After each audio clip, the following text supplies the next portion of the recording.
we've gotten better. I think Broadway's a little more accepting of things and non-traditional casting, and so I think it's gotten better. Um, Still a long way to go on all facets. So yeah, racism, it's still around, as we've seen. People now just feel like they can say whatever whenever they want to, and you know are supposed to take it. My mom marched on Washington with Dr. King, and it's one of my favorite stories to tell because I'm so proud of her because she's my hidden figure, and she literally went and walked on a hot summer day 60 some plus years ago and walked right like my grandmother made sure that her dress was pressed and her kitten heels were ready, and she walked right into her job at the NSA and stayed there for over 55 years doing the mentorship of black women or women in general, because that, at that time the 70s were volatile in terms of women not getting equal anything. I mean, it's only been 50 years and women actually can sign their own forms to get a house or get credit. That's insane.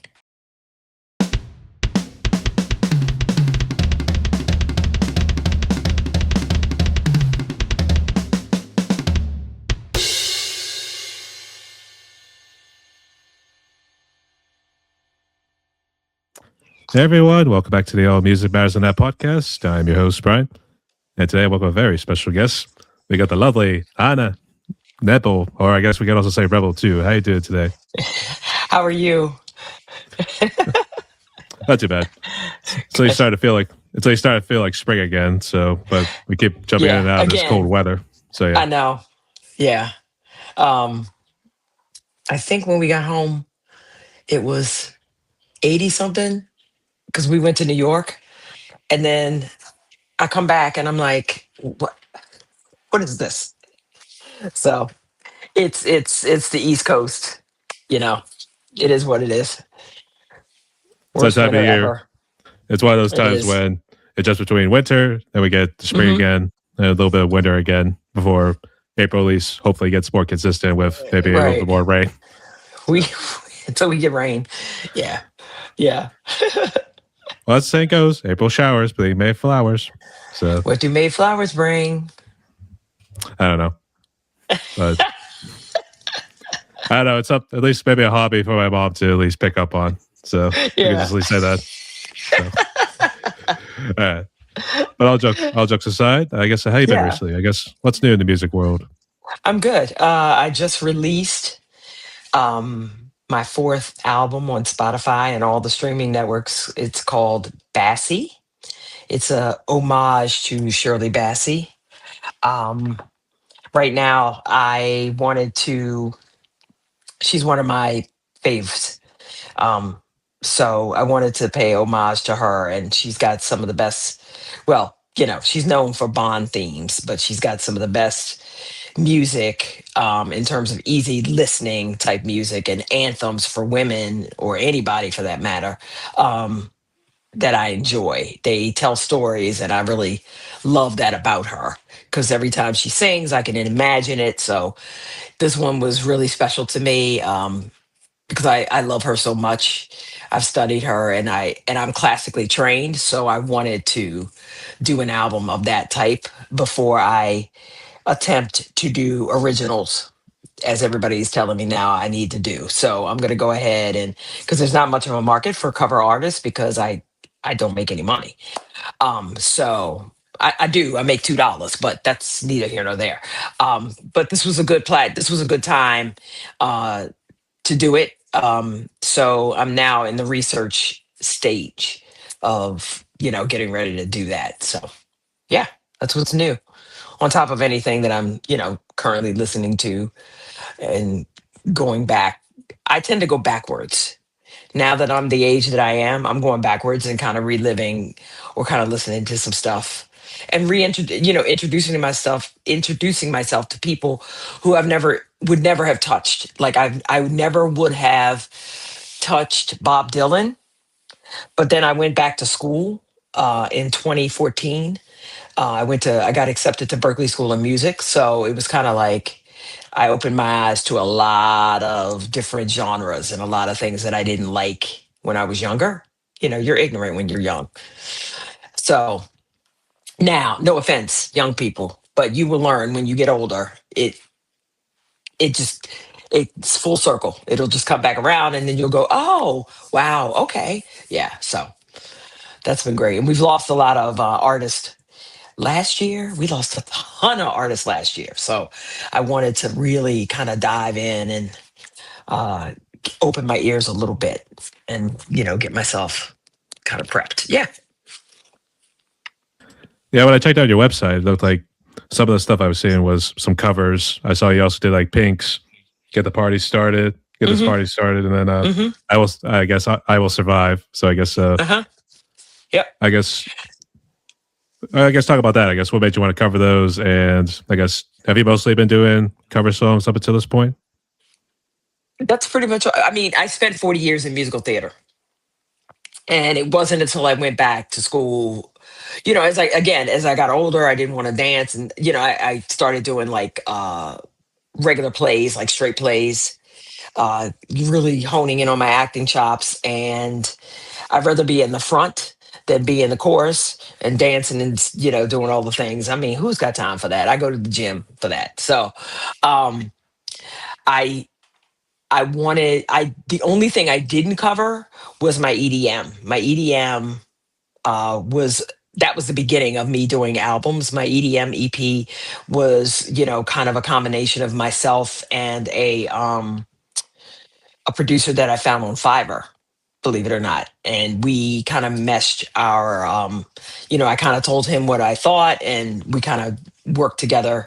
And that was really fun because I love EDM music. So, and then I started Burt Bacharach as a tribute to him because I love him as well. He's an amazing composer, arranger. And if you hear anything on the radio that's old school, he's pretty much got his hands on it. He had his hands on it at one time. So, and if it wasn't for, there would be no Dionne Warwick if it was not for Burt Bacharach and Hal David. So, and again, another one of my favorites. I love her. Studied her so much, and so when I went back to Berkeley, I got a degree in producing and engineering. So it gave me the love of how everything is mapped out and what it looks like. It's kind of like when you do a musical, what's your intention? What are you doing? Why are you singing this way? Or what do what's the inflection? Blah, blah, blah. So it's that same building, get a foundation, lay down the gravel and then build from there. So that's been a lot of fun. And then going into the actual studio, I have like a makeshift one here, but it's only good enough for podcast or maybe me tinkering around. But I've been going in the studio and working with some amazing people, Grammy award winning artists, just being my vocal coaches and coaching me on, what to do. And so I Will Survive. That's one of my all time favorite disco songs. Um, I sang it at my wedding, which was kind of funny. Uh, the band, I was going to do something else, and the band didn't have time to learn what I wanted them to learn. So the woman said, why don't you do I Will Survive? And it became like a joke of the night. It was like a thing, like, we had just got married, and here I am singing this disco song, like getting rid of you already, and we've only been married like an hour. So it was the highlight of the wedding. It was fun. And then Pink, I love Miss Pink. Unapologetic, badass, sings her face, tells stories. I like singers who tell stories. So I love Pink. Shirley's one night upstairs in my office, I was studying and I like to have music in the background. I'm going through, Apple Music, and they're like, there's this, no, Spotify, going through Spotify, and Shirley is on my playlist. She comes up, she pops up. And in 2004 or five, there was an album. Like I pretty much have a lot of her stuff, and I was like, "What is this?" And I was like, "This has got to be a joke." So I put it on, and I at first didn't fall in love with it. I was like, "What is this? This is trying. She's trying too hard because she covers. You talking about the queen of covers? She covers a lot of stuff. She covers like "Hello" by Lionel Richie. She covers "Slave to the Rhythm" by Grace Jones, but she does her own interpretation of them. So her "I Will Survive."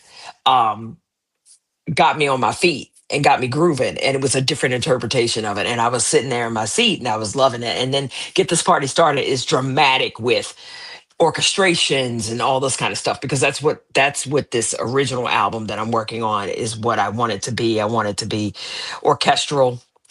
I'm not talking classical. I'm talking orchestral with like maybe some rappers and some DJs kind of infused in one. A lot of, again, I've gotten grown to appreciate a lot of artists who are doing that, like Kendrick Lamar, one of my favorites, did that. Nas did it with the orchestra here at the Kennedy Center before all hell broke loose. And then he did it with the BSO in Baltimore, which is where I'm originally from. He did a whole orchestration with them, and that he just put his tunes to another level. And I think too, the reach is further when you do something like that, because it's not just the kids. You're also tapping into demographics that would never listen to a Nas or never listen to a Shirley Bassey. That reach in that demographic, I feel like would kind of bang on that. So I'm trying to figure out how I can get the kids as well as get the street cred, as well as, being with the demographics. So that's how that came to be. And so I even did a video, which I need to release soon. As I'm talking about it, I'm like, oh, we did a video for that. Then let me release that. So yeah, we did a video for I Will Survive. And actually I went back to my musical theater chops, did some choreography on my own, just kind of messing around and playing around in the video because it's just me. So at first I was like, I want dancers and this and that. And I was like, nah, let me just mess around and just be me and be fun and quirky. And, I think everybody will love it. So that was fun. I thought to take in for some covers there, but I guess maybe like when I kind of delve into the first question here about how you became a musician. I guess what was the motivation for you to go into theater? Was the music kind of a little bit of a factor, and you wanted Yeah, to do something like Wicked? yeah. The music was always in my house. My parents had a great record collection. My grandmother had a great collection. So I was able to my grandmother's turntable was a piece of furniture that it would take 10 guys to move to this day. That's how big it was. It was huge. And on top, you just slide it open and there's the radio, and then you click it over, and then there's the stereo. But the stereo went all the way from 45 to 78. um, I inherited my grandmother's sister's 78 record collection, and that's all jazz and big band. So that was cool. And then my grandmother had 33s of big bands, like they were all collaborations albums or compilations. It was like big bands with singers, big bands with crooners. It was that kind of thing. So I was introduced to, the Frank Sinatra's, the Doris Days, the Lena Hornes, the Billie Holidays. I was introduced to all of that. So music was always a part of my life. There was never a time that I didn't have music in my home. And my father is the cousin of one of the guys that was in the doo-wop group, the Orioles, and they're from Baltimore. So he was a Motown guy. He was a doo-wop guy. He and my mom, I want to say 6 years apart in age. My mom was like 46 and he's like 1941, that era. So the music changed in that era anyway, from going from big band to swing to, just from like jazz all the way going to swing. And then you get into when you knock on the door of the 50s, it's a whole different thing. It's a whole different era. And then you're getting your Elvises and your Chuck Berrys and your Jerry Lee Lewises. So I studied a lot with music history, but I always wanted to be in theater. And I'm not gonna lie. I'm not gonna say my childhood was great. My dad, unfortunately, was an alcoholic. He was in the service. He was an alcoholic. He had some demons. Um, the escape was putting on a record and being somebody else for like an hour or playtime. I was an only child, so I have a wild imagination. I played by myself, and it was, my mom would like, if my mom grounded me for whatever reason, I'm like, okay, and I go upstairs and I just put on the record player and go, okay, can't go out with my friends. I'll live. Um, and she just would laugh to herself. She laughs to this day. She's like, you could give a shit. I was like, oh, sorry. Yeah. She's like, I don't care. Yeah. And so she's like, you just didn't care. She's like, I told you you were punished for the weekend, and you were like, all right. And then went upstairs and did what I, yeah. Yeah, I didn't have any. I didn't have to. I didn't have to watch TV. I was highly entertained by myself, choreographing my own things. I tried to kind of,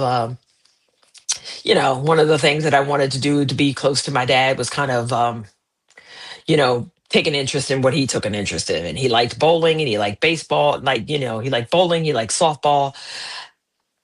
Didn't care. Like I'd be out in the backfield. I'm supposed to catch a ball and I'm back there choreographing numbers. I was not paying attention. Ball would go. I was like, oh well, okay.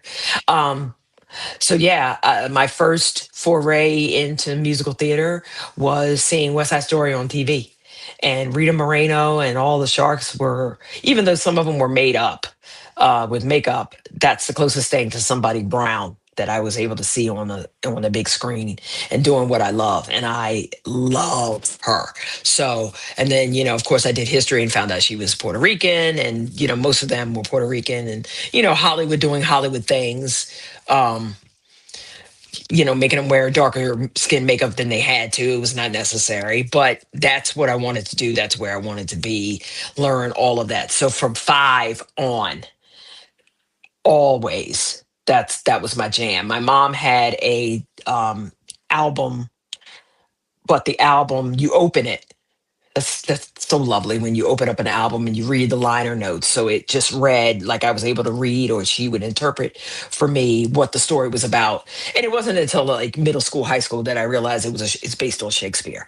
But I loved. I love that musical. Like I can sit to this day, and we all know what happens, but I still boohoo, snot crying, remember that. And then when I went to see the Rita Moreno's documentary that was on American Masters, but I had gone to the AFI because the AFI is here in DC. I remember just sitting there sobbing. Like I'm seeing my idol on the big screen telling her story, telling her life and who they were. And then from there it picked up where, Cheetah Rivera, um, I loved her. And then I tapped into Lena Horne because my mom would show me all old black and white black movies uh, that had her and Bojangles, and just kind of getting an understanding of where and how my people, you know, came to be and where it comes from, and a lot of music history. People can battle and say no, but a lot of music comes from my culture. It's a known fact, but people don't want to admit that, and that's okay. Everybody's got their cross to bear or whatever. Origin is origin, and it is what it is. So a lot of that, and then just studying all of that and kind of grooving through everything. Learning everything.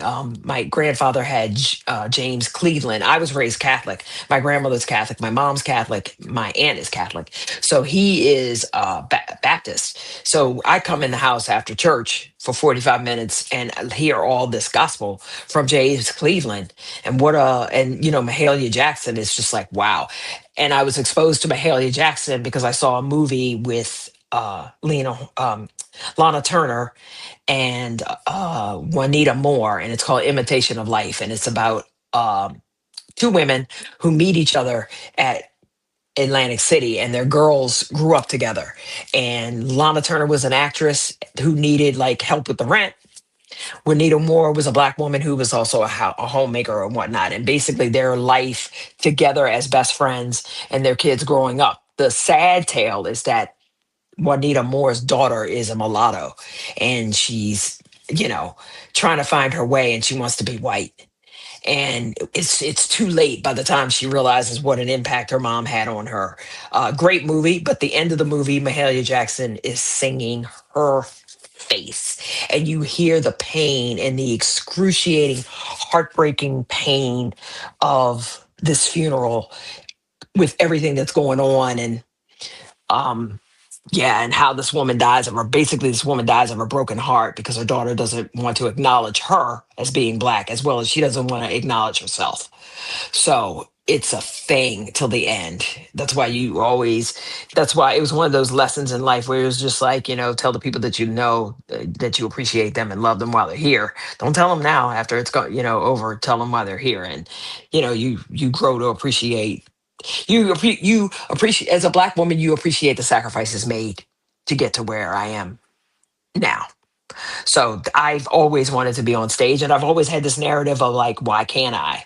Why can't I be a Anita in West Side Story? It's pretty close enough. It's just that who's going to open their eyes, or take things out of, how it takes it out of the box, not to be boxed in and not to be traditional. So that was my whole journey during college. Um, when I went, because I went to college in '84, and the program was just not good for a little Black girl wanting to be an actor, and I was not going to be a stagehand, and I certainly, it's nothing wrong with that. I mean, I ended up opening my own theater company, and I took all that training and I got it, but I always wanted to be on stage, and that's just how it was. End of story. So lots of music in the family, lots of things. Parents always have like had these like basement parties. Like I remember my dad's 40th birthday party, and they had a reel to reel, and the reel to reel just kept going and going. And after like 2 to 3 hours, I mean, that's a lot of tape. 2, 3, 4 hours of you down there dancing, and the longest song, and the songs were never long then. The longest song in one of the songs in like R&B history is like Marvin Gaye's "Got to Give It Up." That thing is long, and you just dancing to like till your feet fall off, and it was just amazing. And it was just like a long song, but it was just like the soul, the interpretation. It was just really good. It was a nice little groove. So yeah, That's a pretty cool story. And uh, I guess when you did get into theater, were you doing more musicals, or were you also doing like I some was of the doing standard all plays? yeah. I was doing all musicals. It wasn't until I got in my 30s that I started doing like plays. Not 30s, no, lies. I did a well, I'm 60 now, so 2 years ago I did a show. And then I did two stints as Lady Day in Emerson's Bar and Grill. And while they're in it really, really had me appreciate jazz more, but her whole life is just a tragedy. And I like tragic characters, and just kind of telling the story from her perspective. And it's 90 minutes of just me by myself on a stage with another guy playing the piano, um, and me going up and down, having heroin, you know, addiction problems, or just being drunk, stinking drunk. And just her telling stories about everything that happened to her. Especially, can't get into, she sang for Tommy Dorsey. She'd eat in the back in the kitchen. They all got to eat in the front in the thing. And there's just one story about how she was trying to get in where all the guys were sitting, and she ended up urinating on the hostess's shoes because she wouldn't let her into the club. And it was just like stories. And then that story actually leads into Strange Fruit, because it was a story about her going down south. And then you lead into Strange Fruit, you sing Strange Fruit, and then I go off, and then I come back and I'm plastered, heroined up, just a mess. And then, the makeup artist had to put like little track marks and things on my arms because I had to take the gloves off, and it was just a mess. And then she, tells a story about how she gets arrested and goes to jail because of somebody else, basically. Because she didn't know anything about heroin. He put it all in her bag and it was over. She was the one that got busted, and yeah, yeah, yeah. And all the men mistreated her. Her mother mistreated her. So we talk about all of those things, and it's a great play. It's a lot. It's heavy. It's a lot of stuff. So, and another one, I did Carolina Change. That was a musical, but again, it was like an opera. Same type thing. A lot of dialogue, a lot of anger, a lot of emotion. So I was able to get a lot of childhood alcoholic dad trauma out doing these two plays, doing these three plays. And then the one that I did 3 years ago was a lot of fun because I just played a character that was a lot like me, but not like me at all. She basically was a carefree 1967 Black woman about a family that had basement parties. So that was close to home.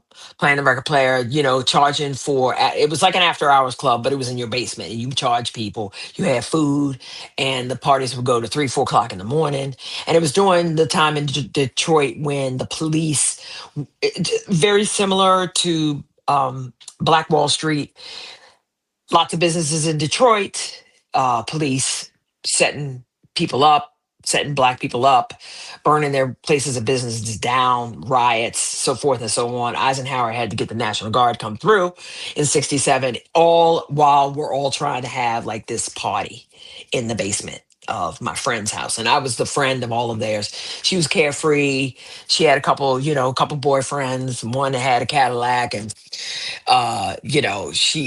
she was just a hoot and a half. My clothing was very creative and outlandish and just a lot of fun. So yeah, um, that was a lot of fun. So it helps when you do things like that to interpret songs, um, or kind of go in a direction that you want to create. So yeah, that was fun too. You're getting it all today. I need a Oh yeah, memoir.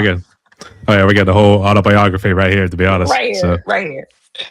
Anybody want to write a book about, yeah, a girl from Baltimore? Just trying to do it. Hit me I up. like it. I picture right now a girl from Baltimore. There you A go. girl from Baltimore. Yep. Yep. Oh, yeah, I should make that a play pretty soon. So, Yeah.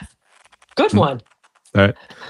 But this one might get a little deep, but it kind of also does in back into your past a little bit here too. But maybe also Yeah. the music scene, because you're born and raised in Baltimore, right? And then you recently moved to Hmm. DC. And Hmm. how's the music scene been from your perspective?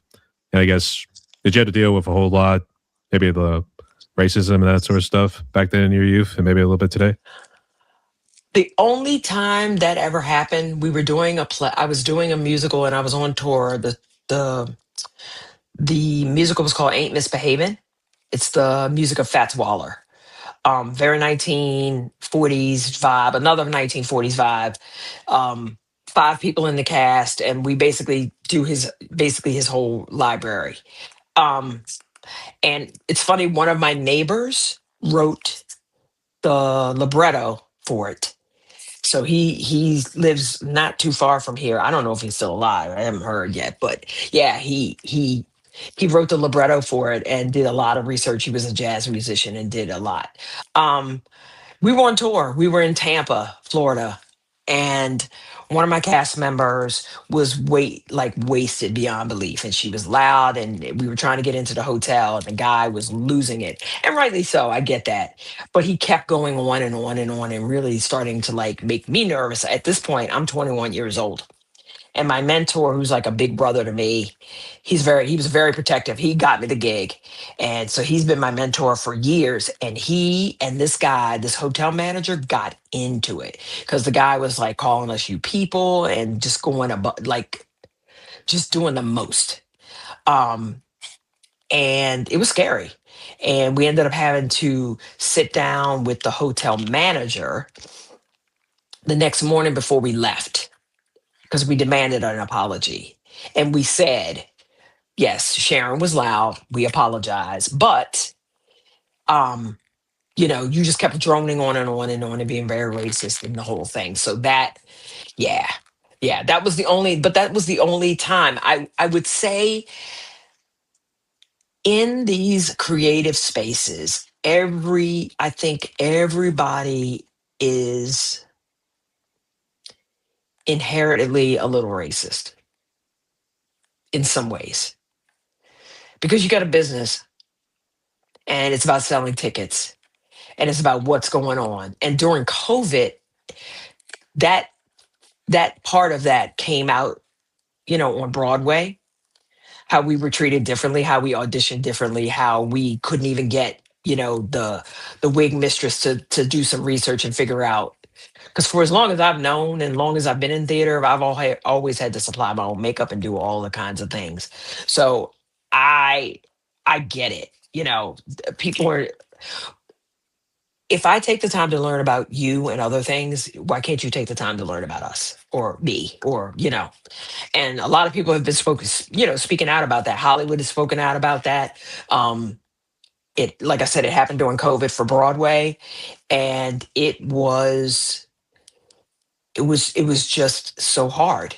It was just so hard. It made me. I went toe to toe with a director during that time because he made me feel really small, and I'm not a diva by no stretch. And what I mean by that, I don't, while I have knowledge and everything like that, I don't throw my weight around.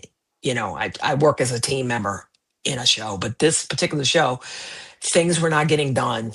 And he was so egotistical that it was his way or the highway. There was no creative conversation. It was just him or whatever. And I remember just having a whole breakdown where I felt like, because he was so much of a control freak in terms of like the direction, that I felt like I had no freedom. I felt like I couldn't move, and it felt stifling to me. And he was on me. And we've since made amends, but I went on this public forum, and it was like a town hall thing. And I literally said, I literally said that the director was like his foot on my neck, like, what's his name from Minnesota? George Floyd. The whole phone call, town hall went silent. And I just started to cry. I said I had no movement, no creativity. It was his way or the highway. And come to find out, he almost got fired because the board members were on the phone call when I said what I said. Because I kept saying, you guys, theater wise, have got to do better. There's so much material written by Black people that you guys need to open up your damn houses to this. You may sell 2 tickets, you may sell out every night. But if people don't know what it's about, you're not going to get anybody into the theater. And I know for me, I know it's hard for um especially when it comes to like things like Broadway and the tickets are so expensive. There has been the biggest Black white way in Broadway in the last 2 years due to Hollywood people taking over and directing and doing shows that are making spaces open for Black people to come and see Broadway shows. I like everything. I'm an equal opportunity. I like everything. But I understand where there's that miss or disconnect. That's why some things have been revitalized or revivals of other things that have not been done in so many years. Um, and then that's when the unions, the equity union and the SAG, and they all had to stand up and take notice and do the right thing. That's why I think this year's Oscars was such a big deal. Um, because you get tired of seeing Leonardo and Timothy Chalamet, who put his foot in his mouth, which that made me laugh because you went to a performing arts school, dude, and you're insulting everyone who's ever taught you or the art form itself. So I think we've gotten better. I think Broadway's a little more accepting of things and non-traditional casting, and so I think it's gotten better.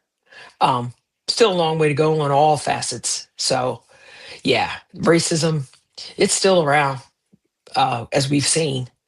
People now just feel like they can say whatever whenever they want to, and you know are supposed to take it. My mom marched on Washington with Dr. King.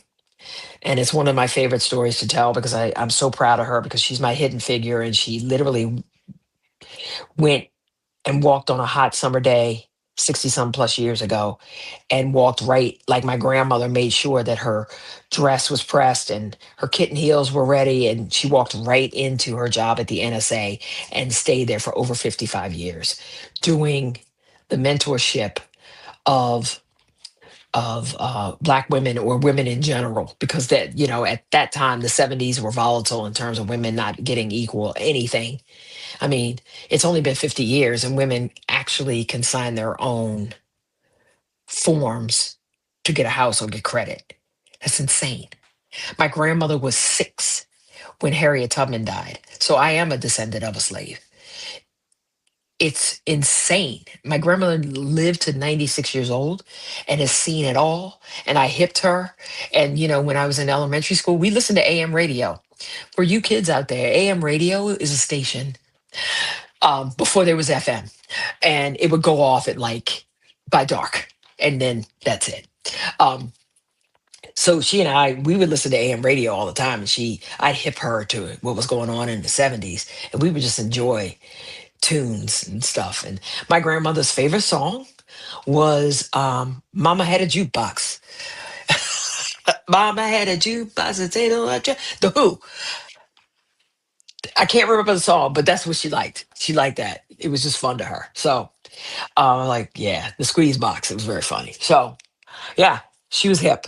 I had hip relatives, so it was cool. I see music as a universal entity. I don't see black and white. I see it as a universal entity. People put it in a box and make it black music, white music, country music, put it in a box. But all in all, it comes from the same tree. It comes from the black culture and it branches off to other things. So, and I love telling the story about like the darkness of, rock and roll and Elvis going to the army. And that was the dark days of music. The music died, literally.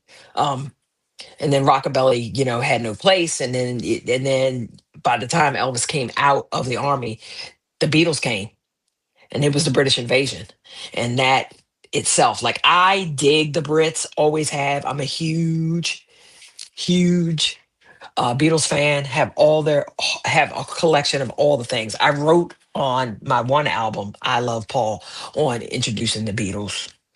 Now that's probably not going to make me any money, but if times get hard, I can sell my Beatle albums or my CDs or whatever. But yeah, their collection I have all of Billy Joel's albums, all of Shirley's, again, storytellers, like, just a really, really cool collection. So yeah, um, yeah, it's prevalent. I try to, but like back to what I was saying. I love the Brits because they appreciate where the groove has come from. There's not a one of them. There's not a one Beatle or Rolling Stone or Who member that hasn't said, "I love Chuck Berry" or "I love Richard," Little Richard. "I love blah blah blah. These came because of this." So yeah, and then if you get into the technicality theory of music and 4/4 beat or 4/8 or whatever the town signatures are and why, um it's fun to kind of dissect all that kind of stuff and what you want to go for. So yeah, yeah. I was what you think when it started, rock and roll started getting a little bit heavier, then sometimes theatric when he looked at bands like Kiss, for instance. Then it got heavier in the 80s and then kept getting heavier and heavier, I guess. What you make as the decades kept going on Hmm. and music Hmm. got heavier, or I guess in that case, maybe more so heavier in that sort of case. Because the 70s was like, you had disco, you had rock and roll, but it was a different, like, you had Frampton and uh Fleetwood Mac. Those bands were coming in. It wasn't as hard. It was very yacht rock, soft, but it was still considered rock and roll. Then the shift in the 80s, you were getting like the Bon Jovis and the hair bands that, it's crazy, I wasn't into them at all. My groove was Bowie. I discovered Bowie on the back end, on the 80s end. Not now, I went backwards and was like, oh, he's the master of glam rock and all of that. So I went backward. I was right. I start when that horrible Sergeant Pepper's movie came out and everybody covered Beatles records. That's when I started like really digging in, because they re-released some of the Beatles songs, but they also re-released them as, they covered it for this movie, like Earth, Wind and Fire, Got to Get You Into My Life, did that. And so I started listening to by the 70s. My mom had a 45 of Let It Be, and the apple was in the middle of the record, and Let It Be was her song, was her jam. And that's how I got introduced to the Beatles around like 70, 72. Little did I know they were broken up by then. I had no idea. I thought they were still around. So especially when Sergeant Pepper's came, I was like, oh, they're still around. Oh, no, they're not. Okay. So during middle school, huge fan, started educating because some of my contemporaries were like, oh, that's white music. I'm like, no, they're the greatest band ever. And let me tell you why. When John Lennon was killed, it was the saddest day of my life because it was one of those things. My parents lived through like several assassinations of world leaders. John Lennon gets killed by some guy who was a fan, basically. And just like I remember being so sad. But then I got these three girls together and we did Sergeant Pepper's for a talent show. And it was so cool. And we just mocked it and imitated it. And so we did Sergeant Pepper's. But their sound in a 7-year period changed so much. And it was so cool. The orchestra, I mean, with George Martin at the helm, just out of this world, out of this world. Just the instrumentation and the what is now the Apple bone being, in the forefront, and just they were just amazing. And they're still one of my top bands, but I also like some undergrounders. I love some undergrounds. Like I was a Duran fan. I still am.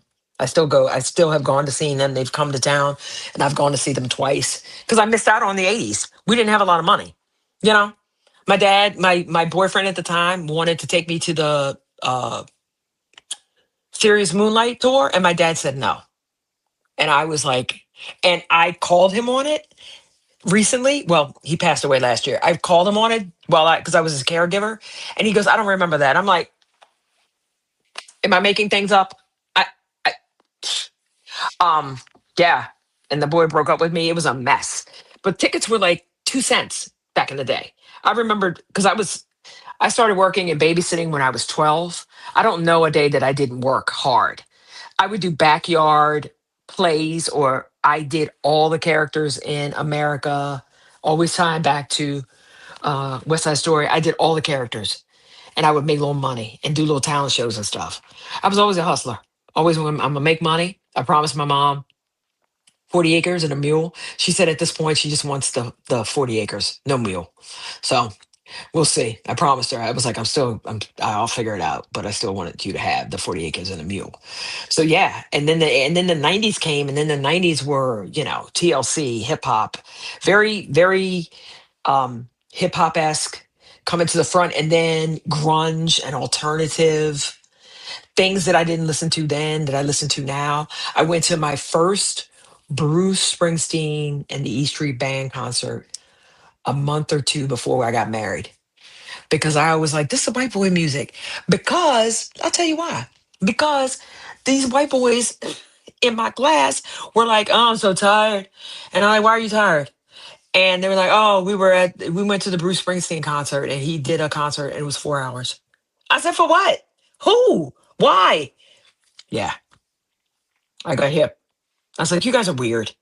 And then I flipped the switch, and what turned me on to Bruce Springsteen was Born in the USA, more of a commercial album, not like The River or Nebraska or those other ones that I've listened to. It was more like my girlfriend had a slumber party. She wanted The River for her birthday. And because I was from Baltimore before I moved to this town called Columbia, which is like 15 minutes outside of Baltimore, I was like, got a wife and kids in Baltimore Jack? Yes. I love that. So I was into him, and then Born in the USA, I felt had a more commercial, because by that time it was MTV. He's dancing with Courtney Cox. That's my vibe. It's like I want to dance. I really didn't get in deeply into Springsteen until I started listening deeper. Before because we wanted to pick a song for our first dance, and I was like, well, maybe we'll find one here. And we did. It was like If I Fall Behind, which was amazing. So we did. That's the song we did, and I wanted the band to do it, but they couldn't do it, so we played it over the loudspeaker, and then that was our first dance. And then when we celebrated our 20th anniversary, my husband printed out the lyrics, and I have it in my office. It's upstairs. He printed out the lyrics because he's a contractor. He's not in the business, thank God. He printed it on a plot sheet, and then I hung it up on the wall. And then um, we took our daughter twice. She fell asleep both times. We took her to the river tour, and we took her to the Rising tour. And again, Bruce's evolution of infusing. I was like, because I would joke and go, I'd go to the concert and I'm like, where the black people? Where the black people? And my husband would go, well, there's Clarence. I'm like, right. One of the greatest saxophone players ever known to man. And then, you hear Clarence because I was an Eurythmics fan. He was in a couple of their stuff. So pieces were starting to fall, and my appreciation for other things have grown. I'm still not a Bon Jovi fan. I mean, one or two or five songs, but yeah, I just that's the pattern. Then the '90s became these girl groups, the Mariah Careys or the single girls like Janet came into her own, and then Michael was still Michael, and then they just evolved, and now I got into the 2000s, and then my daughter was hipping me to things that I didn't know. That's how I know Kendrick. We went to Kendrick Lamar during COVID. We went to Kendrick Lamar, and I was like, "What an artist!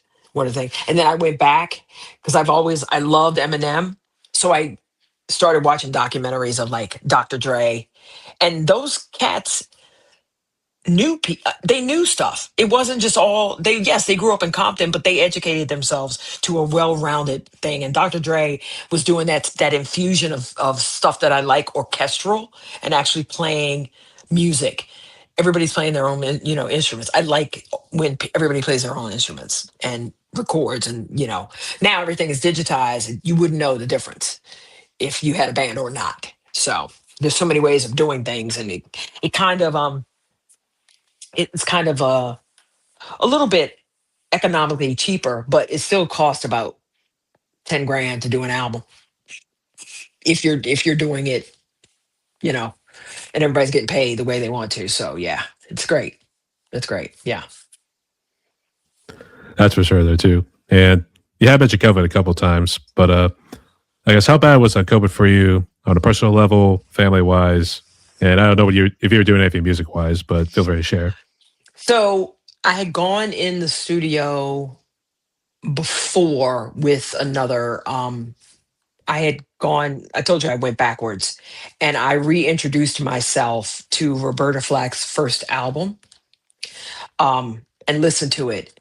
And then I started getting into Nina Simone and some of the protest songs, and my head started spinning because I felt like in this era, in the 21st century, not a lot of protest songs and not a lot of that genre, that storytelling type thing. Um, and I knew I wanted to do a cover album. I just didn't know what I wanted to do. And there were really a couple of songs on that Roberta Flack. So I had gone into the studio with another producer, and I started those. And then we shut down. I had done like Baltimore by Nina Simone, and I was starting to learn the interpretation of not just straight singing, but having some emotion behind what you're singing in the booth. Because now people are putting it on the radio, or it's going to go on a record player because vinyl was starting to come back. And I wanted to make sure that, I was learning a lot about making sure that the motion was conveyed. Because I took time off from the stage. I took some time off. By the time my daughter was in her junior year, those were important moments, college tours, doing all that. So I basically stopped for a minute, went and worked full time. My husband owned his own business, took him off of his insurance and put him on mine because I was working for Apple at the time. So the cool thing about working for Apple was my favorite brand and Berkeley have a relationship together. And that's how I was able to learn electronic music because there was Logic. There's, nobody uses, well, people use GarageBand because they've kind of upped the game a little bit. But I learned about Pro Tools, Logic, all that stuff. So I was doing homework Um, I don't know. I had already graduated, but I was kind of, playing with that. But my intention was to make sure to contribute in some way, because I've always been an artist. The joke, what restaurant do you work at? That's me. I never really had a steady job because I was always doing this kind of stuff. Um, and I got blessed. I got blessed with a husband who was very supportive. So that was also helpful in that way, that I had somebody that was able to support me mentally and financially. COVID, I discovered that it was not okay to be okay. It was okay to not be okay. I never had an ounce. I mean, I played 1,000 seat theaters, get on stage every night. Suddenly I am thinking I'm going to die. I wake up like this. I panicking about my mom, uh, panicking that I'm going to breathe on somebody and I'm going to kill them. Um, Worried about my aunt, worried about my like it was a mess. And just not, yeah, it was a mess. And then I had a senior in high school at that time. So she's the dreaded 2020 class that didn't get anything, no graduations, no prom, nothing. So to deal with a teenage girl, hormones, anxiety, mental issues, all in one, boyfriend issues, just dramatic. We didn't get along. She and I didn't get along at all. Um, and that's sad. We're the best of friends now. I mean, we're super close now, but we didn't get along that year. The year before she went to college, we did not get along. I felt like I was in the middle between her and my husband, and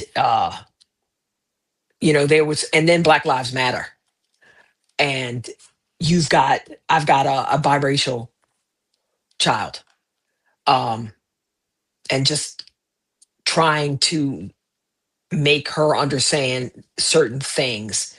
I say, you know, at the rate of, I would say, one person a week or two people a week that were people of color getting killed by the police at the hands of police. It was just out of control. I mean, we already saw it. It had already happened with Rodney King. That's when we were all like, California, racism, beating a black man, with an inch of his life on live TV, or, OJ running from the cops, or, that was a whole era there that you think California is sunshine and happy times, and you find out that their police departments are one of the most corrupt police departments in the country, next to, New York, and they're just beating black men just cause, and riots and all the things. So all of that was going on in DC.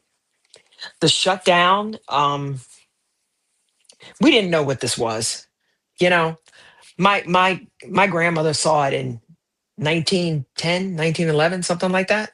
So she saw the first one, the Spanish influenza, and we hadn't had one in another, in 100 some plus years. Uh, that was going on. The the presidency, all of that. Um, Trump point one. um, Voting. It was just a mess. It was a mess. It was something that I had never seen, and I lived pretty much through, I lived through a lot of presidents, and I've never. I mean, you can be Democratic, Republic, whatever. Um, I think you can get along to get along, and that has stopped. I've never seen such a thing, and it's depressing. And it was depressing then, and it's depressing now. And then you don't know who's telling the truth. Like eating outside 6 feet apart, and then you find out later, 6 years later, that a lot of that stuff wasn't necessary. I think I knew we were going. My daughter had gotten a exchange program around the time that the Queen died, and I had tickets to Paul McCartney, and I caught COVID. I had already seen him. He had come to DC. I had already seen him, and I bought tickets for my daughter and I to see him, and I caught COVID. And she wouldn't sit next to me. By the time that the counter came, I was on day, like I was done. It was 2 weeks. It was still registering positive, but I was fine.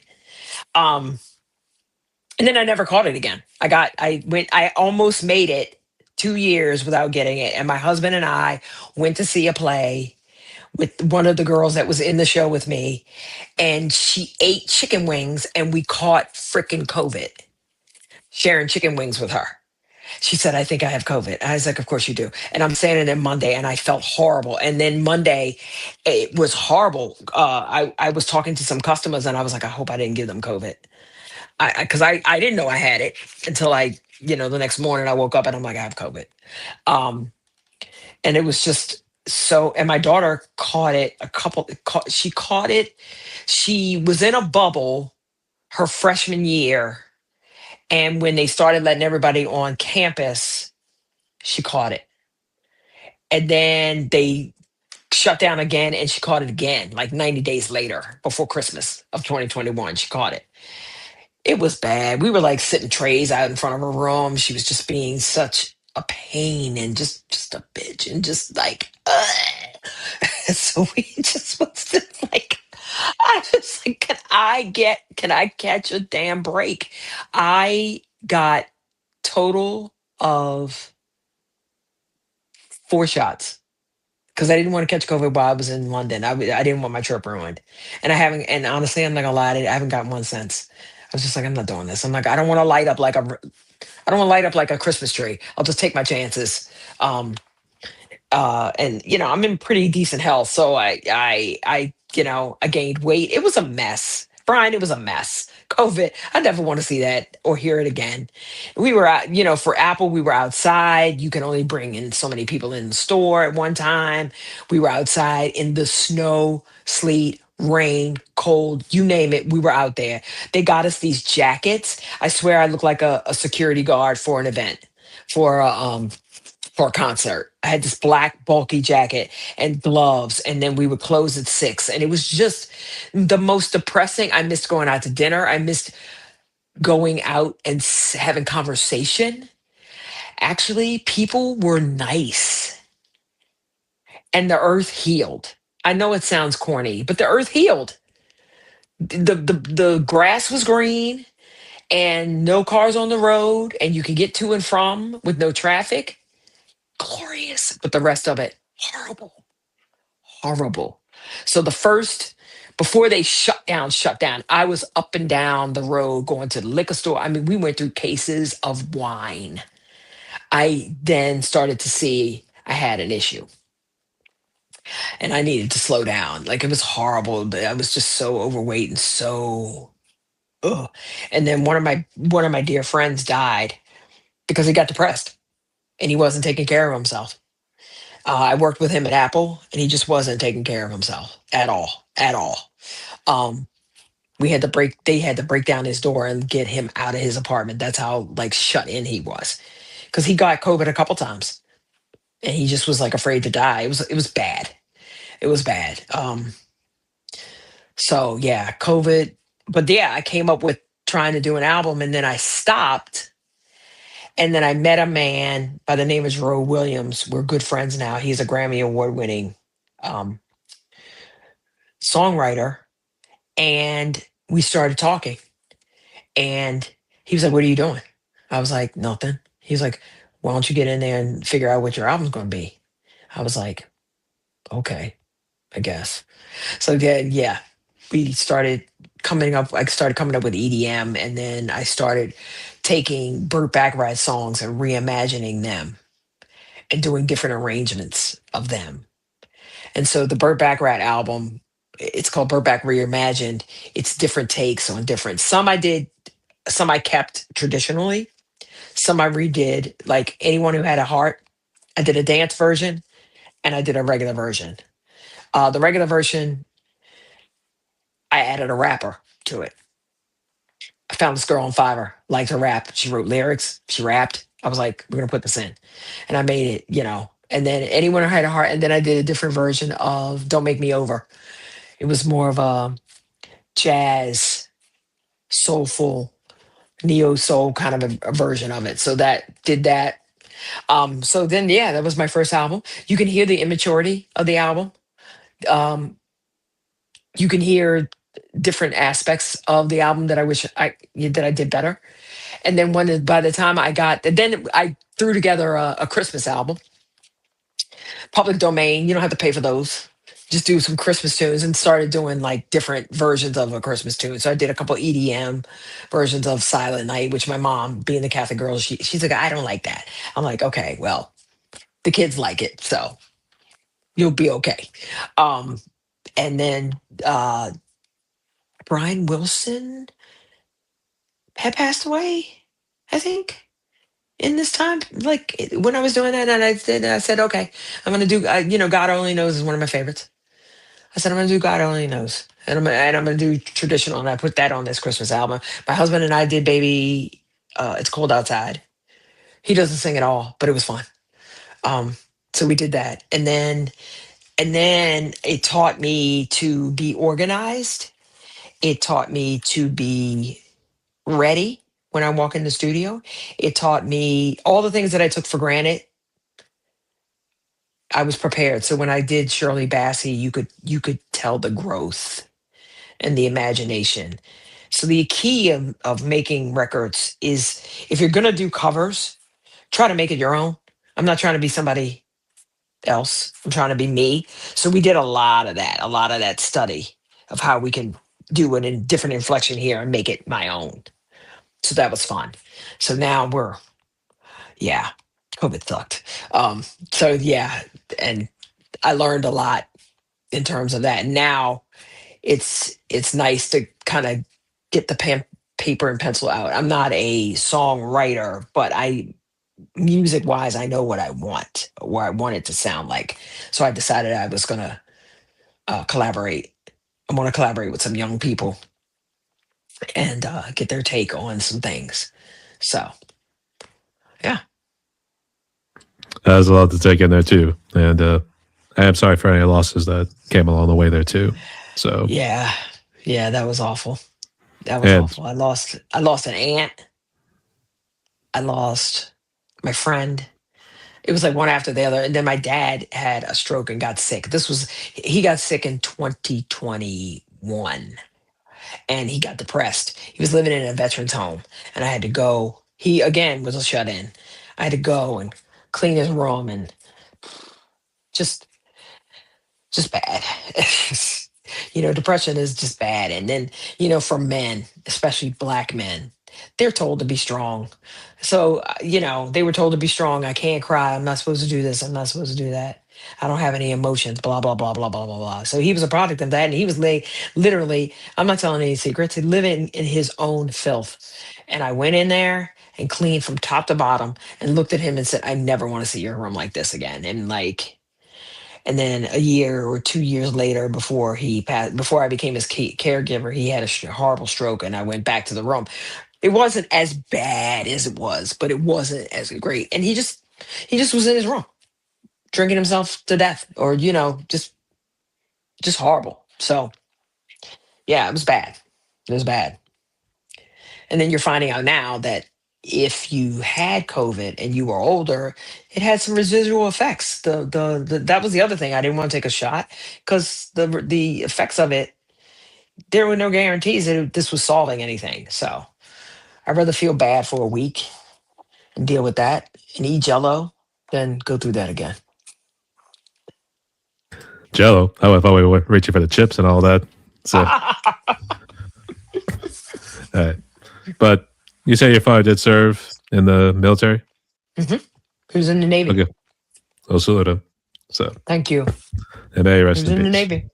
Yeah, he was in the All Navy. right, It was great. all right. So, I guess what sort of gear did you use to kind of like make the magic happen with? But for all your Um, covers and even your album too. I guess what kind of gear did you use?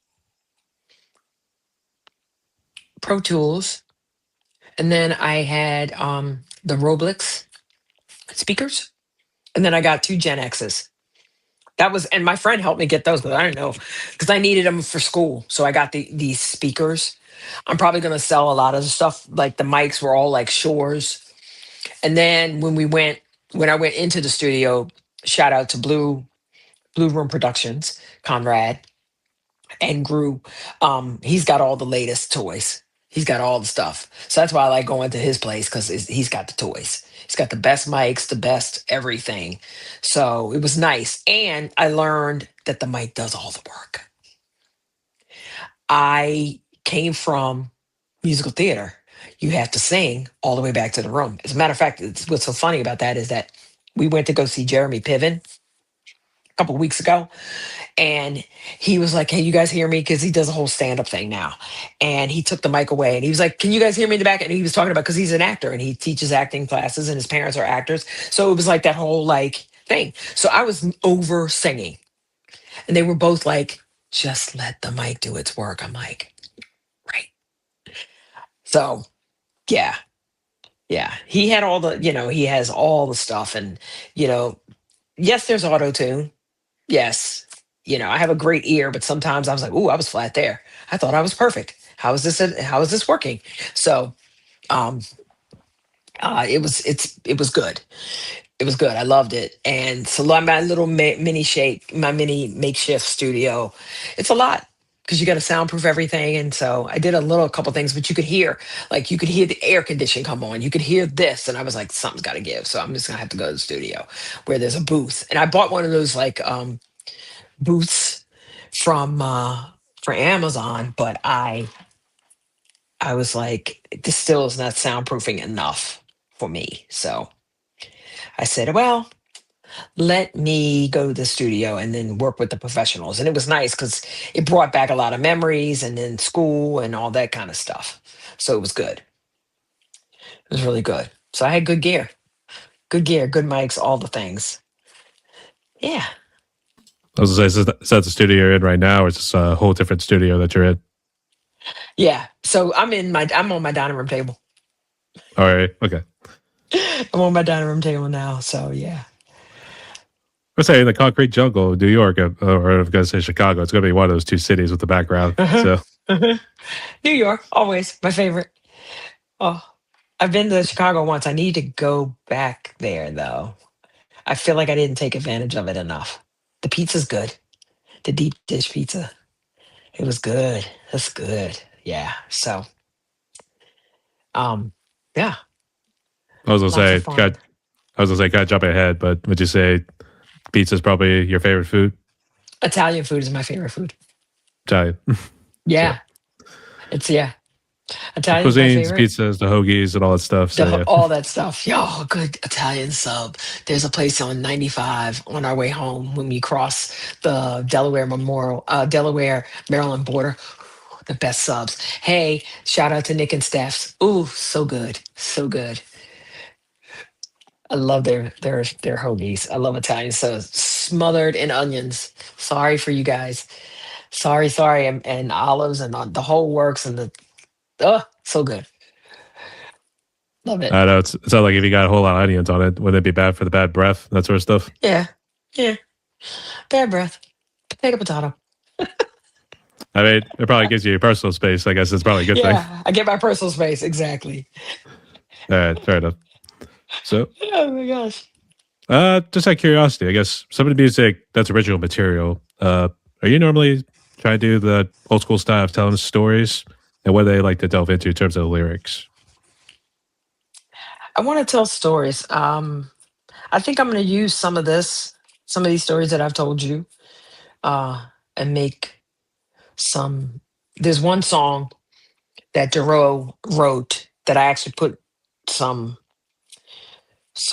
great instrumentation to. It's called Stormy Weather, and it it talks about COVID a little bit, not a little bit, but a lot, and what that goes on in your mind, and the pitter patter of rain falling. I felt like, um, that's what it was. It was just a constant COVID. I felt like it was a constant drip of just whether it's bad news or you're counting how many people have died, or just bump, like on the, like literally on your forehead, like dropping drops of water on your forehead, and just causing you to go into a tailspin of like mental anguish. Yeah, yeah. So that's one of them. So that's what I that's one of them, and the rest I'm trying to imagine and go through some stuff, um, right now. try to think, you know, just about my childhood and what that looked like and stuff like that. So I want to pair, I want to partner with good producers and songwriters and kind of, what I tend to do is it's crazy, but when I go on Fiverr, I try to listen to people who sound very similar to me in a tonal quality and music and stuff like that. It like how that feels. And then once we get into a conversation, like this girl is her name is Lo, and she did a lot of my backup.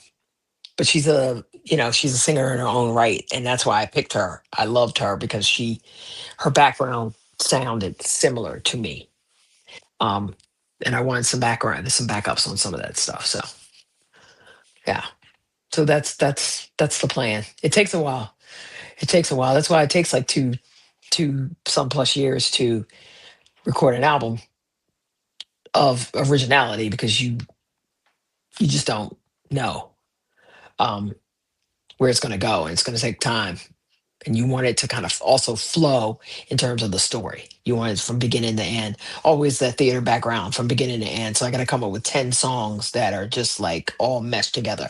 I think all the songs that I picked on all the covers kind of really told a story. And when I did my album release party, I kind of talked about why I picked certain things and what stories or what they meant to me at the time that I had heard them. So, That's pretty cool. So I know you yeah. said earlier you released some new material. I guess what's some more plans for this year? I don't know if you plan on doing any shows just in the DC area. Well, I met Bianca. So I'm working with her now. And I'm not opposed. I told her anywhere, everywhere. I want anybody and everyone that wants to listen to this kind of that demographic that likes this or enjoys this, or anybody who wants to hear something new. Um, I want to, really, because it kind of crosses in between that jazz pop sound that they have, that these artists have. So anybody that wants to sit through that is all right by me. The DC, I haven't really, what's so funny too? I live here, so I kind of don't want to be here. I, I want to be, at other venues. I want to go back to my touring days and see who would, so, um, working on that now, kind of looking into that and kind of getting myself out there. So I've got a team assembled of people who have connections, and so it's kind of nice. And working with Bianca is kind of really chill because she's given me some insights on things that I needed to fix, and so we're gonna work on those. And then she told me my EPK was too long, and that was good to know. So I dummied it down to 2 pages. So that was a good lesson to learn, and then working on that as well. So yeah. Yeah, we need to get a shout out to Bianca as well for helping make this happen here too. Hmm. Because Hmm. yeah, she reached out to you first, and then she told me about you. I was like, all right, we'll give it a shot. Yeah. So, all right, Yeah. Yeah. that's Yeah. pretty cool. The stories, and I forget what commercial it was, but it might be. It was definitely one of those car commercials. It was either a Hyundai or a Land Rover or something like that. But basically, people would see this car and they'd be coming up, being like, "Can you help me get out of here, please?" So I want to Yeah. get away, that sort of deal. Hmm. So Hmm. they try to list like all Yeah. their explanations and stuff. One guy's like, Yeah. On "I know how chat to make." on Chat GBT. That Yeah, one. That commercial. Yeah. actually, no, not that Yeah. one. It was this. This was actually way older, to be honest. It was more the early 2000s ones. But I think I just keep remember it's like the one guy say like, "I know how to make guacamole" or something like that. So Yeah. Yeah. Yeah. Yeah. Yep. they're just making like, just take a bit of this car and just drive. That'll do. So Yeah.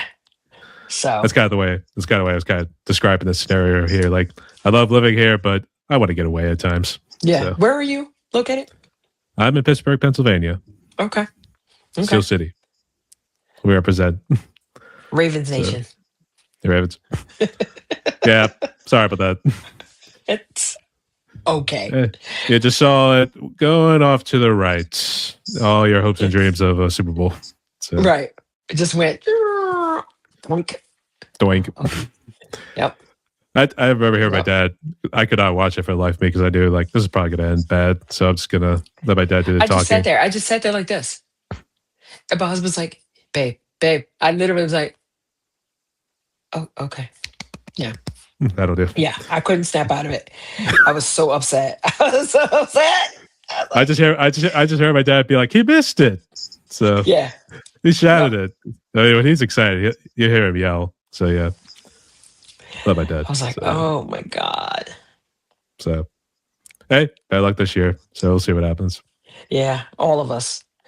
We'll see. I wish y'all good luck. It's it's the NFL, you know? Yeah. So All right. yeah. I do have one more question before we jump into some extra fun Sure. ones. Uh, so I don't know how used to you got with like AI and like social media that sort of stuff. But what do you make of both of those applications these days? Double-edged sword in a way. Yeah. I think it's not allowing people to think. Use your brain.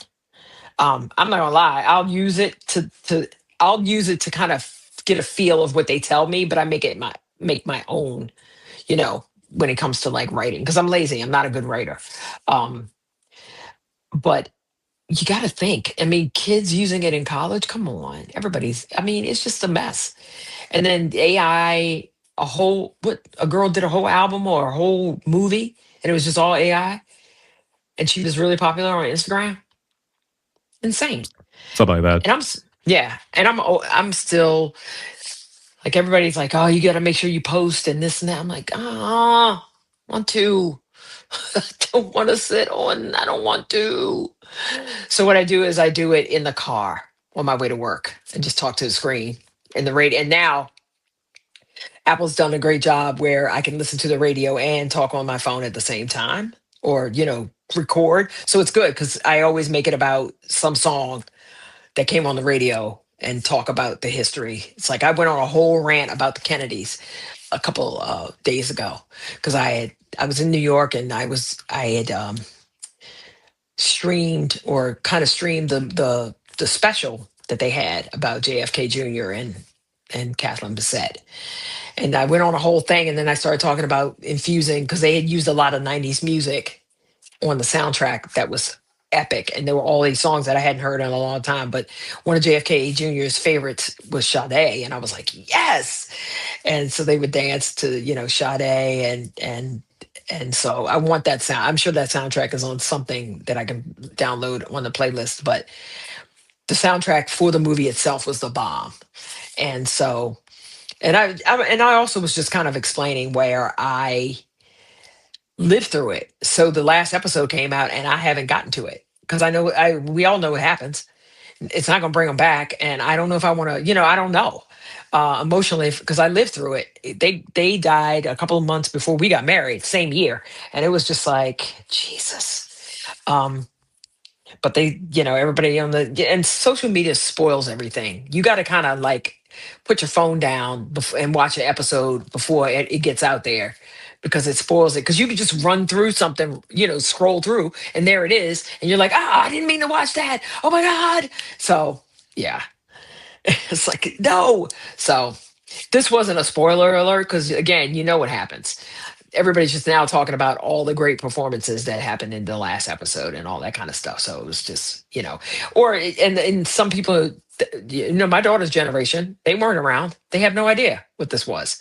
So they're going to introduce, and then I started talking about the Kennedys, and I said, oh, that's, and why and where and the music and, but then I didn't realize that they were coming up with another um, type mini series about all of them now from the dad on. They're doing another miniseries.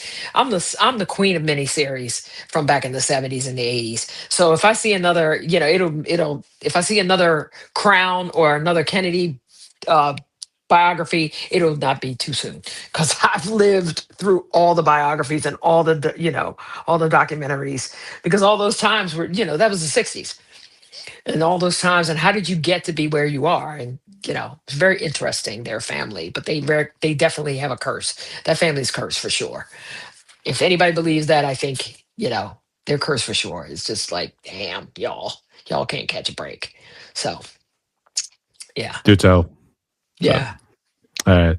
I would say tread carefully with the AI because I bring it up in my other interviews, and sometimes we pull in the Terminator, Skynet conspiracy, that whole deal. Meant to be like a prophetic vision that was meant to Uh-huh. showcase next what's going to happen 4 years later. Because I think it came out in 82 or 81. It was one of those years. Yeah. So yeah, It's crazy, and all of the companies are jumping on the bandwagon, or they have different iterations of the AI, platform, and it's scary. Even my daughter does not like, she hates it. So, which I'm glad, because she wants to be a writer, and she's like, I hate it. Nobody uses their imagination, and it makes you dumb. So, so it's like, no, I'm not gonna be lazy. So yeah. it's a good thinking. Though I will admit, it does help with the social media side. I use Hmm. I use some stuff called like Opus Clips and Visored, which kind of help you Hmm. like formulate the shorts. Yeah. Basically a 30-minute clips because everyone tends to have a short attention span these days. So Yeah. But that's the yeah. only thing. They I have like a guy who helps with like my music ads and all that kind of stuff, and he made a video clip for I Will Survive. It didn't look anything like me, but I laughed because he made me into a superhero. He made me like a badass spy, and I loved it. I thought it was cool. But my manager's like, "That's awful." I'm like, "Well, I like it, just for giggles. It's fun for I thought me." I thought it would have been a mixture of Aretha Franklin plus you put together, and we got Anya Franklin in this case. Can we say that so? So You're right. Yeah, so I did that once where I infused my face into the Spice Girls. I was playing Spice around. Girls.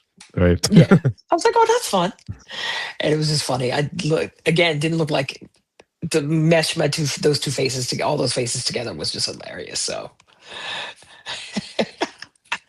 All right. But nonetheless, tread carefully and we'll see what happens. hmm, Hopefully. yeah, I'm I treading. think I think at some points people seem to theorize this might actually be possibly a good thing just because it will help people want to get back into being that creative nature again of Hmm. making the music by like instruments in this case, or actually writing down, taking notes, that sort of stuff. So we'll Yeah, see what happens.